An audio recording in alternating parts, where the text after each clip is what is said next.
Selamat pagi semuanya dan Bapak Ibu Pak Hesron, Bu Nova dan Bu Ratna. Eh, Pada kesempatan ini saya ingin melakukan pidato saya yang saya buat untuk proyek ujian sekolah. Tema saya yang saya pilih adalah kita berbeda, kita satu. Mohon maaf jika saya mengatakan kata-katanya dengan salah. Terima kasih, Tuhan Yesus memberkati. Selamat Jika kita mendengarkan. membicarakan mengenai budaya Indonesia, maka tentunya tak akan habis waktu untuk membahasnya karena memang negara kita ini terkenal sebagai salah satu negara yang memiliki keanekaragaman budaya. Dalam negara kita ini, jika kita mau menghitungnya, maka akan terdapat ratusan suku yang masing-masing memiliki budaya yang berbeda, baik itu dari segi pakaian adatnya, bahasanya, tariannya, senjatanya, dan masih banyak aspek lainnya. Yang jelas, saking banyaknya, kebudayaan yang ada di Indonesia tersebut tak akan bisa kita hitung dengan hitungan jari. Namun, sayangnya, dalam sebuah survei terbaru, nampaknya telah banyak juga kebudayaan kita yang terancam punah. Bahkan beberapa di antaranya telah punah. Tentu ini sangat memprihatinkan.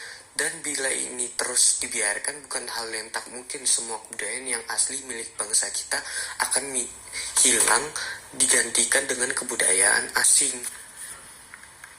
Jika kita mengkajinya, memang kita sekarang ini tak lagi hidup di zaman yang kuno dan statis. Namun, sekarang ini kita sedang hidup di tengah kehidupan yang dinamis yang terus akan mengikuti perkembangan zaman. Namun nampaknya akibat hal tersebut itulah tanpa disadari kita sebenarnya tengah dibodohi yang jika dibiarkan berlanjut akan membunuh kebudayaan kita sendiri. Terlebih lagi karena mental generasi muda sekarang yang begitu mudah menerima kebudayaan asing meski terkadang kebudayaan tersebut tidak sejalan dengan nilai-nilai kebudayaan kita. Dan tentunya keberagaman Indonesia terdapat dampak positif dan negatif. Yang pertama, dampak positif. Pertama, masyarakat yang beragam akan menjadikan interaksi lebih dinamis. Keberagaman masyarakat menjadi salah satu modal dalam perkembangan dan kemajuan bangsa sebab kreativitas juga inovasi akan jauh lebih berkembang jika terhadap perbedaan dalam berkreasi. Ketiga, keberagaman masyarakat menjadi daya tarik tersendiri bagi wisatawan sehingga meningkatkan potensi ekonomi di bidang pariwisata. Dan dampak negatif, yang pertama, rawan muncul paham rasisme. Yang kedua, rawan muncul kelompok-kelompok radikal. Yang ketiga, perpecahan mudah muncul di tengah masyarakat.